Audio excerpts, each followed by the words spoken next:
सुप्रभातम।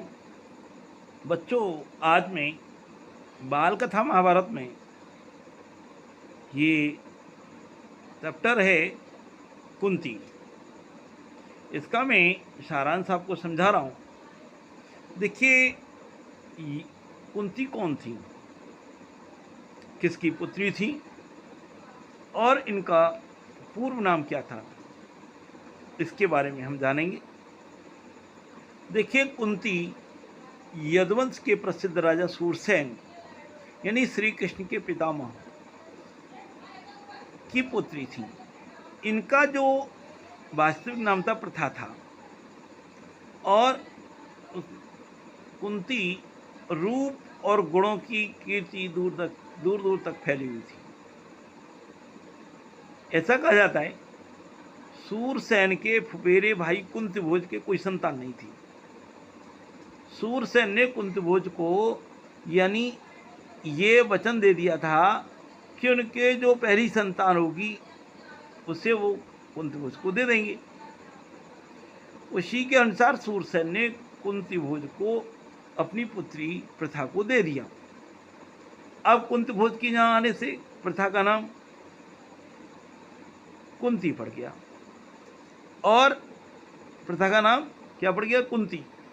कुंती के बचपन में ऋषि दुर्वासा एक बार कुंतीभोज के यहाँ पधारे थे और कुंती ने उनकी 1 वर्ष तक सेवा की, जिससे दुर्वासा ऋषि बहुत प्रसन्न हुए और उन्हें देवताओं के बुलाने की मंत्र विद्या दे दी। तो इस तरीके से यानी कहा कि आप जिसका ध्यान करेंगी उससे आपको वैसा ही पुत्र मिलेगा उसी के समान। तो इस प्रकार एक दिन कुंती ने ऋषि दुर्वासा के जो मंत्र दिए थे उनको आजमाने की कोशिश की। जब कुंती की शादी नहीं हुई थी तो सूर्यदेव की उपासना की, तो सूर्यदेव आ गए और उनके एक लड़का हुआ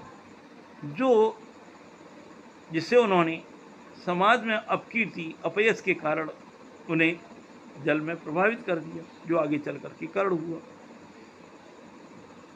यानी कुंती बड़ी ही सुंदर और गुणवान थी और इस तरीके से यानी कुंतीभोज ने स्वयंवर किया, जिसमें बहुत राजकुमार आए देश विदेश से। इधर पांडु भी उस स्वयंवर में पहुंचे। कुंती ने पांडु को देकर के उनके गले में जयमाला डाल दी और राजा पांडु और कुंती के साथ विवाह हो गया। राजा पांडु कुंती को लेकर के हस्तिनापुर आ गए। उन दिनों राजा में एक से अधिक पत्नी का रिवाज था। तो महाराजा भीष्म के कहने पर, पितामह भीष्म के कहने पर, महाराजा पांडु ने मद्र देश की कन्या माद्री के साथ भी विवाह कर लिया। तो इस तरीके से राजा पांडु की 2 रानियां हुई, कुंती और माद्री। एक दिन महाराजा पांडु वन में शिकार खेलने के लिए गए हुए थे, तो वहां एक ऋषि दंपति हिरण के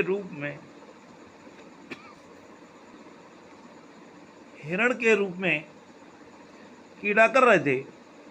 तो पांडु ने उन पर बाण चला दिया, जिसके कारण यानी वो घायल हुए और उनको शाप दे दिया। पांडु को नहीं मालूम था कि यह ऋषि दंपति है और उनको श्राप दे दिया कि जिस अवस्था में तुमने हमको मारा है, यदि आप उसी अवस्था में पहुंचेंगे तो आपकी भी मृत्यु हो जाएगी। अब राजा पांडु महाराज पांडु यानी नगर में आए हस्तिनापुर में, और भीष्म पितामह और विदुर जी को राज्यभार सौंप दिया और दोनों रानियों को साथ लेकर के वन में आ गए। और इस तरीके से रानी को यानी कुंती को मालूम था कि राजा संतान की इच्छा रखते हैं, लेकिन शाप के कारण संतान नहीं हो सकती। तो कुंती ने राजा को बताया, यानी जो उनको दुर्वासा ऋषि के से उनको जो वरदान मिला था उसके विषय में बताया। तो महाराजा पांडु की आज्ञा पा करके कुंती ने देवताओं का आवाहन किया। तो युधिष्ठिर, भीम और अर्जुन, ये कुंती के 3 पुत्र हुए, माद्री के 2 हुए, नकुल और सहदेव। तो इस तरीके से महाराजा की ये 5 संतान। अब समय बीतता गया, 5 पांडवों का लालन पालन ऋषियों के आश्रम में हुआ। एक दिन क्या हुआ, बसंत ऋतु थी, चारों तरफ सुंदर सुंदर यानी हरियाली और फैली हुई थी। और वो समय आ गया ऋषि के शाप के कारण ये जो पूरा होने का, तो समय आकर यानी राजा पांडु की मृत्यु हो गई। और माद्री ने सोचा कि ये मेरे कारण हुआ है, तो माद्री भी उनके साथ खत्म हो गई, रानी माद्री। कुंती ने 5 पांडवों का पालन पोषण किया। जब ये 16 वर्ष के हुए तो ऋषि मुनियों ने भीष्म पितामह और विदुर जी को इन पांडवों को सौंप दिया। और इस तरीके से वो हस्तिनापुर में रहने लगे। अब अगला जो चैप्टर है आपके में भीम। देखिए 5 पांडव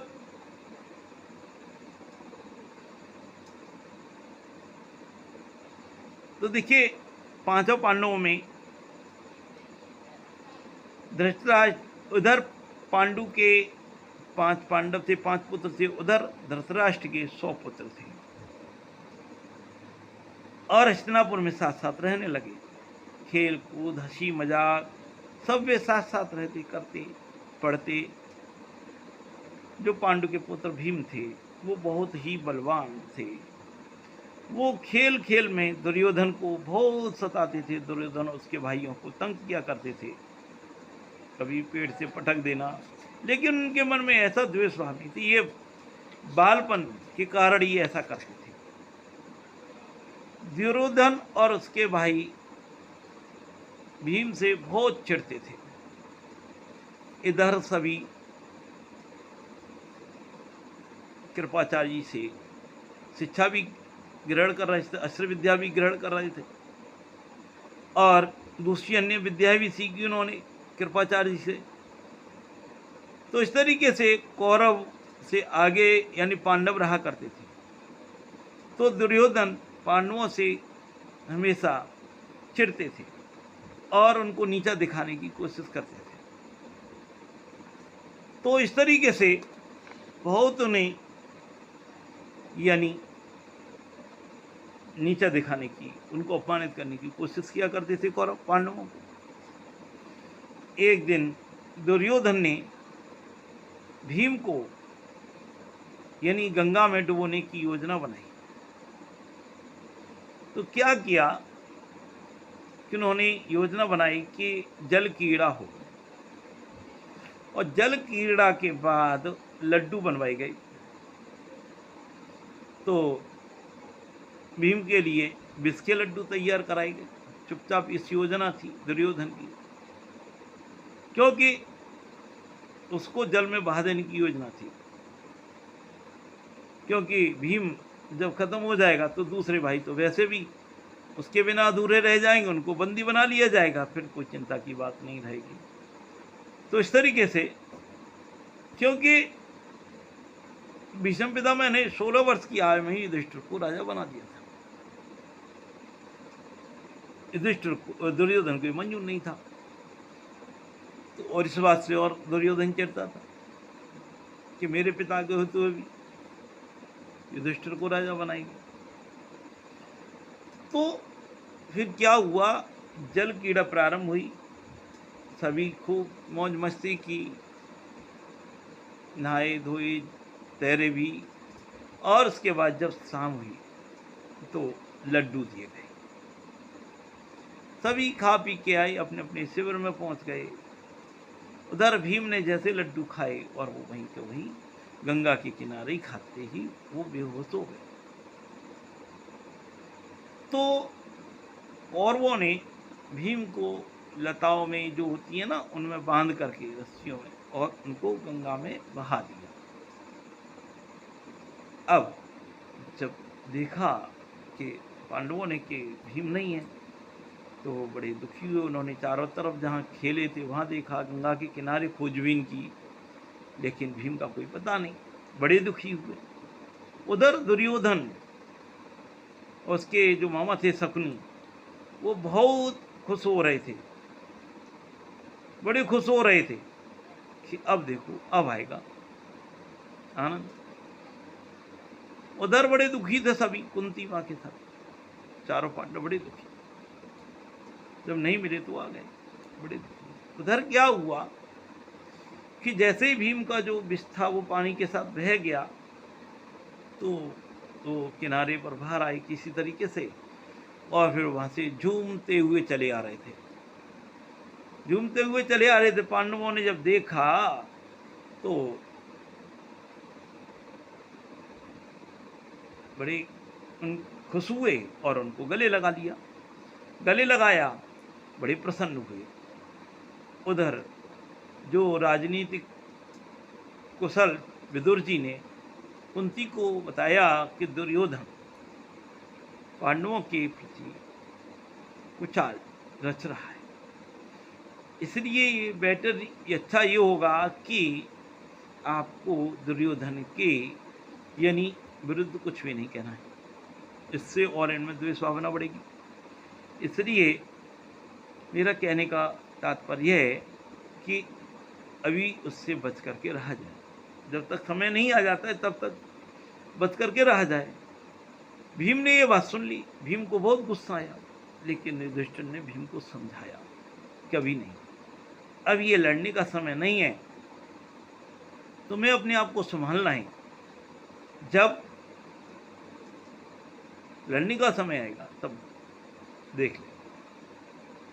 तो इस तरीके से जब दुर्योधन को भीम के वापस आ जाने की सूचना मिली तो बड़ा आश्चर्य हुआ दुर्योधन को, ये तो मर गया था, ये कैसे वापस आ गया, ये अब अंदर ही अंदर जलने लग गया। तो इस तरीके से ये भीम का चैप्टर यही समाप्त होता है। अगला है कर्ण। देखिए कर्ण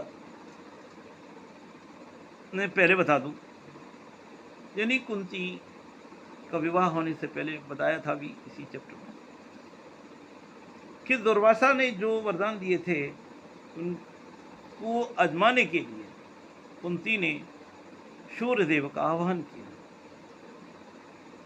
सूर्यदेव आए और उनके समान एक ओजस्वी कवच कुंडल युक्त एक बेटी का जन्म हुआ, पुत्र का। लोकलाज के भय से कुंती ने उसे एक लकड़ी की पेटी में बंद करके उसे गंगा में बहा दिया। अब वो बक्सा जा रहा था, संदूक जा रहा था बहता हुआ, तो आगे जा कर के यानी जो कपड़े बुनने वाले होते हैं ना, सूत उन्होंने उस को निकाल लिया और उनका पालन पोषण किया। तो इस तरीके से शिक्षा और बड़े हुए। फिर उन्होंने द्रोणाचार्य से ही, कृपाचार्य से और बाद में द्रोणाचार्य से उन्होंने शिक्षा प्राप्त की।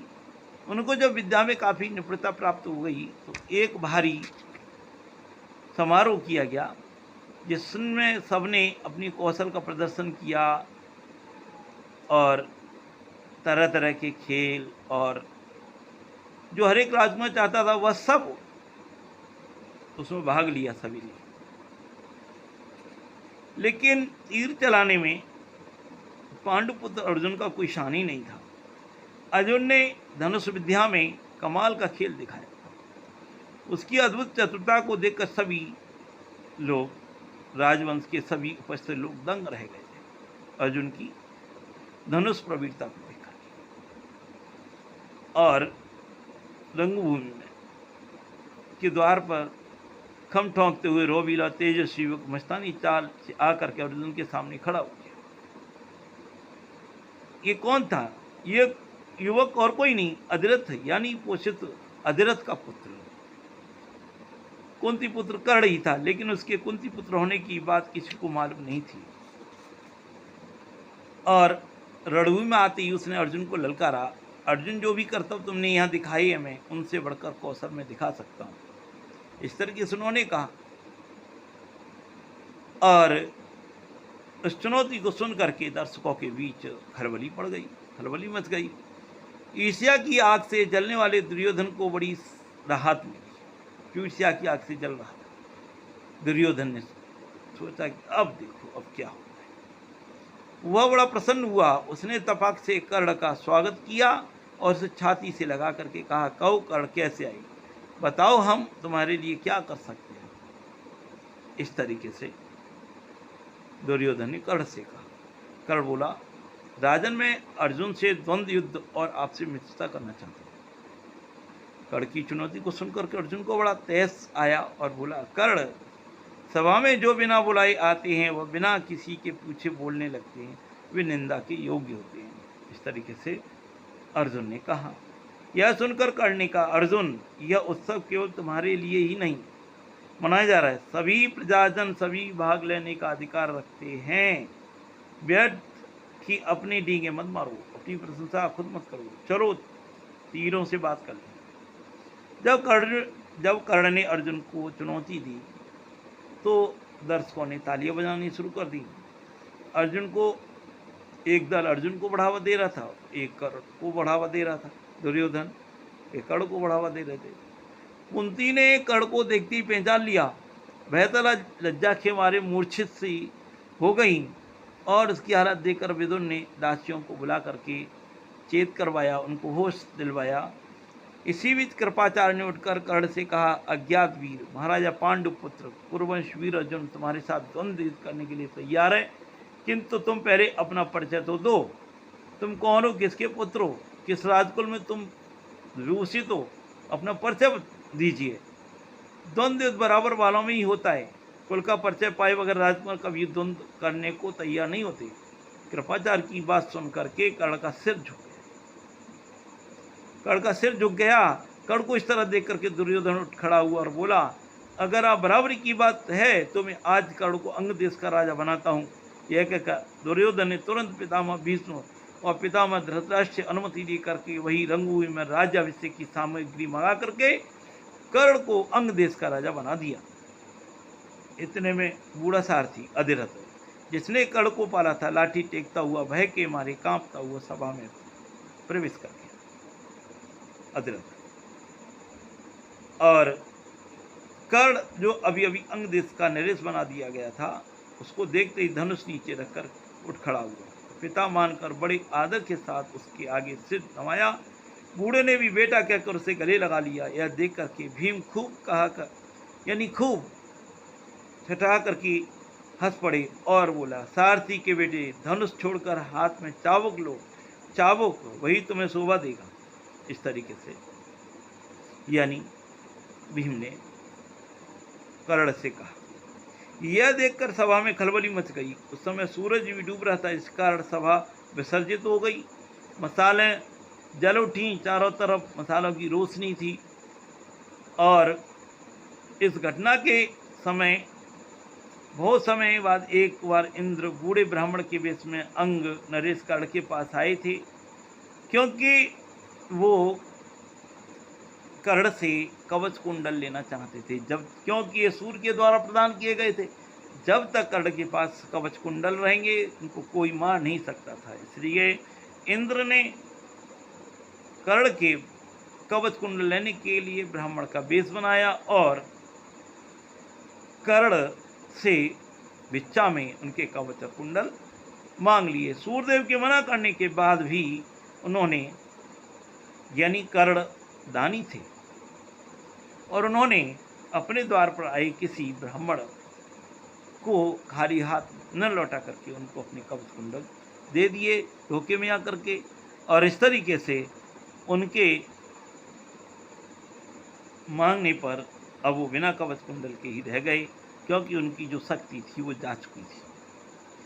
और इतना इस तरीके से फिर एक बार कर्ण परशुराम जी से ब्रह्मास्त्र सीखने की इच्छा हुई, इसलिए ब्राह्मण के वेश में परशुराम जी के पास गई, प्रार्थना की कि इससे स्वीकार करने की कृपा करें।